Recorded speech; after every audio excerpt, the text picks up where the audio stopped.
Hello guys, I am going to teach you light dependent reaction. पिछली video में हमने देखा था कि इस फोटोसिंथेसिस क्या होता है, किस तरह से होता है और कहाँ पर होता है, और स्ट्रक्चर ऑफ क्लोरोप्लास्ट हमने देख लिया था। तो आज हम देखेंगे कि लाइट डिपेंडेंट रिएक्शन कैसे होता है और हम ये क्यों होता है, क्यों ज़रूरी है। तो ये रिएक्शन जो होता है वो occur in the membrane of thylakoid, ये थायलाकोइड में होता है। और थायलाकोइड का कंप्लीट स्ट्रक्चर हमने पिछली वाली वीडियो के अंदर देख लिया था, तो आप वो ज़रूर देखिएगा इसको देखने से पहले। अच्छा, ये प्रोसेस इसलिए होता है क्योंकि हमें ग्लूकोज बनाना होता है फोटोसिंथेसिस के अंदर। अब उसमें डायरेक्टली लिखा होता है कि कार्बन डाइऑक्साइड और वाटर मिलता है और जो है हमारे पास ग्लूकोज बन जाता है, but it is not a simple process, it required a sudden step. So जो है इस तरह से हमारे पास लिखा होता है, बट ऐसा नहीं होता एक्चुअल में। ये एक प्रोसेस होता है जो कि लाइट की मौजूदगी में होता है। अच्छा, ये जो प्रोसेस है लाइट पर कम्प्लीटली डिपेंड होता है और ये सनलाइट की प्रेजेंस में होता है। सनलाइट रिक्वायर्ड होती है इसको। अच्छा, ये प्रोसेस जो है ये क्यों होता है, इसका जवाब सिर्फ यही है क्योंकि हमें ग्लूकोज को बनाने के लिए एनर्जी चाहिए होती है, और एनर्जी जो होती है वो एटीपी और एनएडीपीएच को हम कहते हैं। तो यहाँ पर हमारा मेन पर्पस होगा एटीपी बनाना। तो हमारा ये प्रोसेस कम्प्लीटली लाइट पर डिपेंड करता है। और मोस्ट इम्पॉर्टेंट ये कहाँ पर होता है, थायराइड में। तो यहाँ पर मैं एक बार फिर से रिपीट करती हूँ कि स्ट्रक्चर ऑफ क्लोरोप्लास्ट थोड़ा सा हम देख लेते हैं, नॉट ज़्यादा। ये इस तरह से डबल मेम्ब्रेन स्ट्रक्चर होता है और इसके अंदर ये जो थायराइड प्रेजेंट होता है। तो ये जो एक सिंगल है इसे हम थायराइड कहते हैं, और ये बाकी इसको हम ग्रेनिन कहते हैं। ये आपस में जुड़े हुए भी होते हैं कहीं ना कहीं से, तो हम कहते हैं स्टोमल लेमेला इसके कनेक्शन को। ठीक है, अब ये जो है मैंने इसे बड़ा करके बनाया है। तो ये वाला जो स्ट्रक्चर है मैंने सिर्फ इस एक थायलाकोइड को, ये वाला जो स्ट्रक्चर आपको दिख रहा है, ये दोनों जो कि लिपिड बायलेयर, लिपिड बायलेयर, इस ये दोनों ये हम पहले पढ़ चुके थे। मैं थोड़ा और इसको एक्सप्लेन करती हूँ। ये लिपिड बायलेयर ये एक ही लेयर है, लेकिन ये किस तरह से बनी होती है, ये इस तरह से बनी होती है, फॉस्फेट एंड लिपिड। ठीक है, ये फॉस्फेट लिपिड, फॉस्फेट लिपिड। लेकिन यहाँ हमारा इससे भी कंसर्न नहीं है, हमारा अभी लाइट डिपेंडेंट रिएक्शन से कंसर्न है, तो हम उसे डील करेंगे यहाँ पर, नॉट मेम्ब्रेन को। जस्ट हमें पता होना चाहिए ये सिंगल मेम्ब्रेन है। अगर मैं इसको कम्प्लीटली ऐसे बना दूँ तो ये इस तरह लुक आएगा इसका, लेकिन मैंने इसको इस तरह नहीं किया है। यहाँ पर मैंने इसको सिंगल ही बनाया है, लेकिन इसको इस तरह से दिखाने के लिए, ताकि मैं यहाँ शो कर सकूँ कि यहाँ फोटो सिस्टम प्रेजेंट होते हैं, एम्बेडेड होते हैं इस मेम्ब्रेन के अंदर, इस थायलाकोइड मेम्ब्रेन के अंदर। ये वाला जो स्पेस होता है थायलाकोइड के बीच का, जो स्पेस होता है उसको हम ल्यूमेन कहते हैं।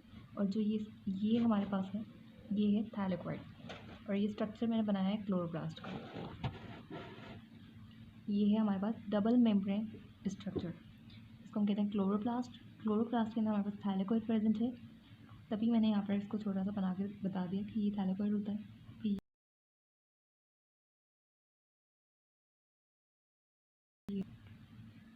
काफ़ी बड़ा सारा बना हुआ है, जो हमने काफ़ी बड़ा यूज़ किया है, ताकि हम देख सकें कि इसके अंदर कि किस तरह से प्रोसेस। ओके, अब स्टार्ट करते हैं लाइट डिपेंडेंट रिएक्शन क्या होता है। तो ये सनलाइट की मौजूदगी में होता है। सबसे पहले सनलाइट जो होती है वो आती है, ये रिएक्शन PS2 से स्टार्ट होता है। PS2 के पास लाइट आती है और यहाँ पर क्लोरोफिल A प्रेजेंट होता है। जैसे ये जो इसमें इलेक्ट्रॉन्स होते हैं ग्राउंड स्टेट पर, इसको जैसे ही एब्जॉर्ब करते हैं ये कहाँ चले जाते हैं, एक्साइटेड स्टेट के लिए। ये इसकी एक्साइटेड स्टेट। ओके, इसको primary acceptor, primary electron acceptor जो है एक्सेप्ट करता है, जिसको हम फाइटिंग कहते हैं। यहाँ पर जस्ट मैं पूरा नहीं आएगा आई थिंक, फाइटिंग इसको एक्सेप्ट करता है, जिसको हम कहते हैं प्राइमरी एक्सेप्टर। ये होता है इसका प्राइमरी एक्सेप्टर। देन ये इलेक्ट्रॉन को आगे ट्रांसफ़र कर देता है, जिसको एक्सेप्ट करता है प्लास्टिक वेनिंग। यहाँ पर PQ मैं यहाँ पर लिख रही हूँ, PQ इसको एक्सेप्ट करता है। एंड देन ये आगे ट्रांसफ़र कर देता है, इसको हम कहते हैं साइटोक्रोम B6F। एंड देन ये आगे ट्रांसफ़र कर देता है प्लास्टो साइन इनके पास, यहाँ पर PC लिख रही हूँ क्योंकि यहाँ पर फुल फॉर्म की नहीं आ सकती है, इस लाइन को रिमूव करना पड़ेगा। ठीक है, तो सबसे पहले ये किसके पास आता है,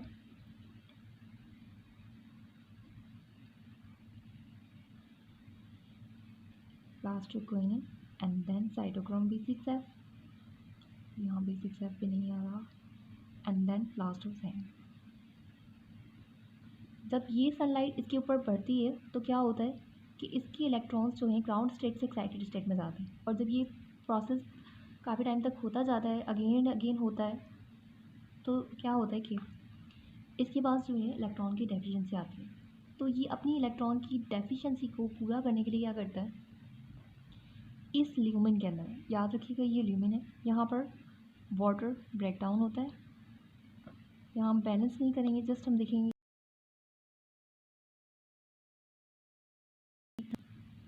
2 इलेक्ट्रॉन और ऑक्सीजन। ये ऑक्सीजन जो है यहाँ से रिलीज़ हो जाती है, यहाँ पर हमारे पास स्टोमेटा प्रेजेंट होता है, जिसके थ्रू ये ऑक्सीजन यहाँ से स्प्लिट आउट हो जाती है। ठीक है, और ये जो इलेक्ट्रॉन होते हैं ये यहाँ जाके इसकी डेफिशिएंसी को पूरा करते हैं। तो ये फोटोलिसिस का प्रोसेस क्यों होता है, यहाँ पर बिल्कुल क्लियर हो गया कि ये प्रोसेस फोटोलिसिस का क्यों होता है। यहाँ मैं लिख देती हूँ फोटोलिसिस, इस प्रोसेस को हम कहते हैं photolysis, break down of water, जिसको हम क्या कहते हैं, break down of water, photolysis. It's clear कि ये क्यों होता है। क्लोरोफिल ए की डेफिशिएंसी को PS2 के अंदर उसकी डेफिशिएंसी को कंप्लीट करने के लिए ये प्रोसेस होता है। तो इस प्रोसेस, ठीक है, सिंपल। फिर ये जब इलेक्ट्रॉन PS1 के पास जाता है, और क्लोरोफिल ए यहाँ पर भी एग्जैक्ट प्रेजेंट होता है, जिस यहाँ पर डिफरेंस ये होता है कि ये 700 नैनोमीटर वेवलेंथ को रिसीव करने की एबिलिटी रखता है, बट ये 682 ये इसको इलेक्ट्रॉन को एक्सेप्ट करता है। समझिए यहाँ पर यह एक्सेप्ट कैसे, और ये भी एक्जैक्टली भी प्रोसेस होता है। यहाँ पर प्राइमरी एक्सेप्टर होता है और वो इलेक्ट्रॉन को फेरेड ऑक्सीजन होता है यहाँ पर आगे ट्रांसफ़र करता है, इसके थ्रू आगे जाता है। और फिर क्या होता है, ये मेम्ब्रेन है, और मैंने आपको बार बार बताया कि ये जो है सिंगल मेम्ब्रेन नॉट डबल। तो इस मेम्ब्रेन, थाइलाकोइड के मेम्ब्रेन पर एक एंजाइम प्रेजेंट होता है जिसको हम कहते हैं NADP सिंथेटेज। इसका हमें फंक्शन याद रखना है। इसका फंक्शन ये होता है कि इलेक्ट्रॉन पहले इसके पास आएगा कि इस स्टोमा के अंदर जो NADP पड़ा हुआ है यूजलेस फॉर्म में, उसको कन्वर्ट कर देना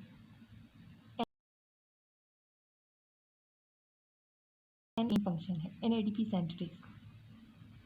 ठीक है, ये अच्छा जी। अब इसके लिए कंडीशन क्या रिक्वायर्ड है, सबसे पहले तो इलेक्ट्रॉन इसके पास आया, NADP सिंथेटेज एंजाइम होना बहुत ज़रूरी है, और NADP यहाँ पर प्रेजेंट है। ये प्रेजेंट होने का रीज़न इसका हम जो है डार्क डिक्शन में पढ़ेंगे, और ये NADPH में कन्वर्ट हो गया।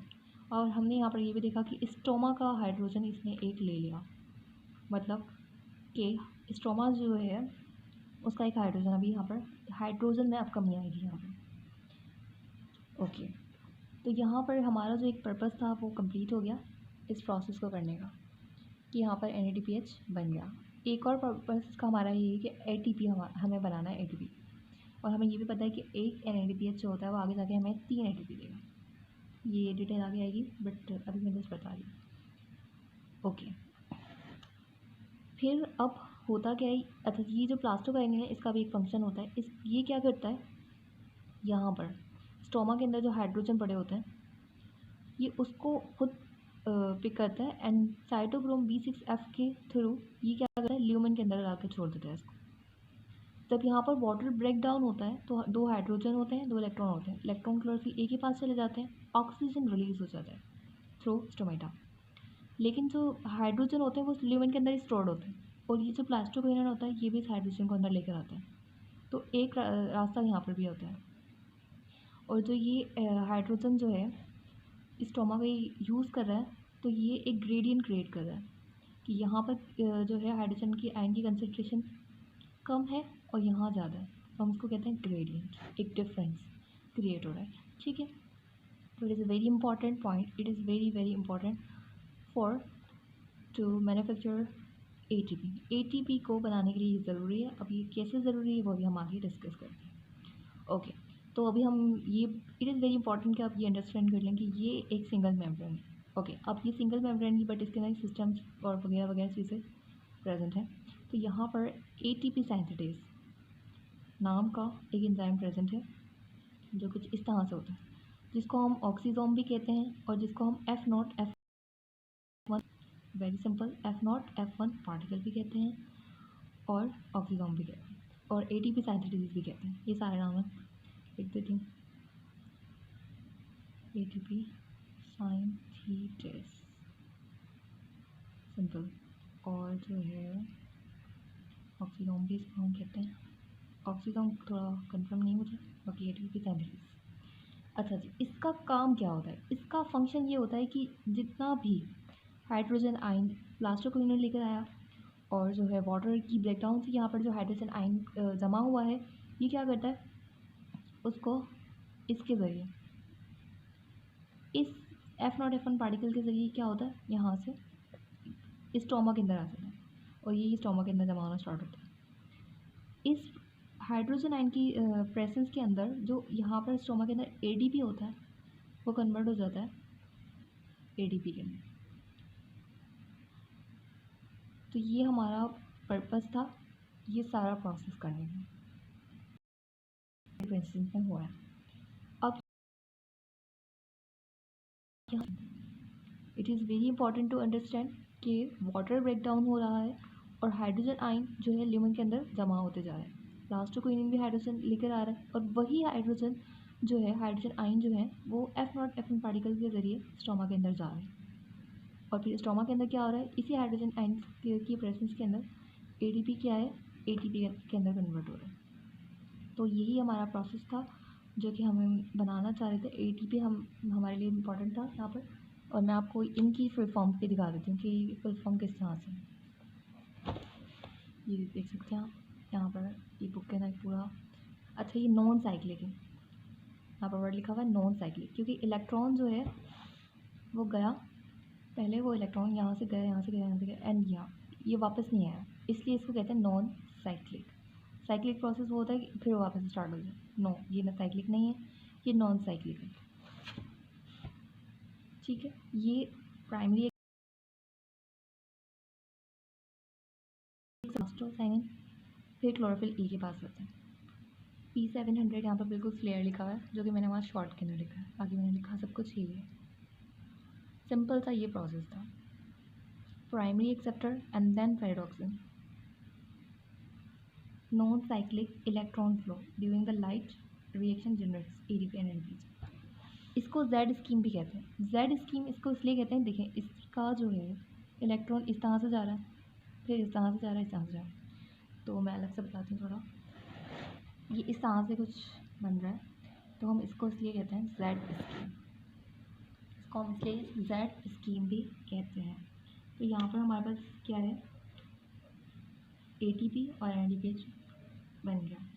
तो यही हमारा प्रोसेस था, और जो ये एटीपी की जो हमारी फॉर्मेशन हुई है इसको हम कहते हैं कीमियोस्मोटिक। एटीपी का बनना, इस प्रोसेस को हम फोटोफॉस्फोराइलेशन भी कहते हैं, और डिफरेंट बुक के अंदर ये जो है कीमियोस्मोटिक भी हम इसको कहते हैं। इसकी स्पेलिंग आप थोड़ा देख लेना, और फोटोफॉस्फोराइलेशन भी कहते हैं। It is very very simple process I think, photophosphorylation. तो आई थिंक इसमें से और कुछ नहीं बचा, बस यही एक प्रोसेस होता है। सिर्फ और सिर्फ जब ये इसके पास सनलाइट आती है तो इसको इलेक्ट्रॉन की डेफिशिएंसी होती है, तो वाटर ब्रेक डाउन होता है। जब यहाँ पर आता है तो ऑलमोस्ट जो है ये वाला इलेक्ट्रॉन ट्रांसफ़र होकर इसी सिस्टम के थ्रू यहाँ पर जा रहा है, तो इसको वाटर ब्रेक डाउन करने की कोई ज़रूरत नहीं। सिर्फ वाटर ब्रेक डाउन का अगर पूछा जाता है कि कहाँ किससे कंसर्न है, तो PS2 से कंसर्न है, नॉट फॉर PS1, PS2 से कंसर्न। अगर पूछा जाए वाटर की जो ब्रेक डाउन होती है वो कहाँ होती है, किससे रिलेटेड है, तो वो ओनली PS2 से रिलेटेड है, not for PS1, because PS1 को प्लास्टोसाइनिन जो है वो दे रहा है, इलेक्ट्रॉन उसको इलेक्ट्रॉन ट्रांसपोर्ट चेन के ज़रिए मिल रहा है। तो आई थिंक ये कंप्लीट हो गया, ये हमारा सिंपल सा प्रोसेस है। थैंक यू सो मच, अल्लाह हाफ़िज़।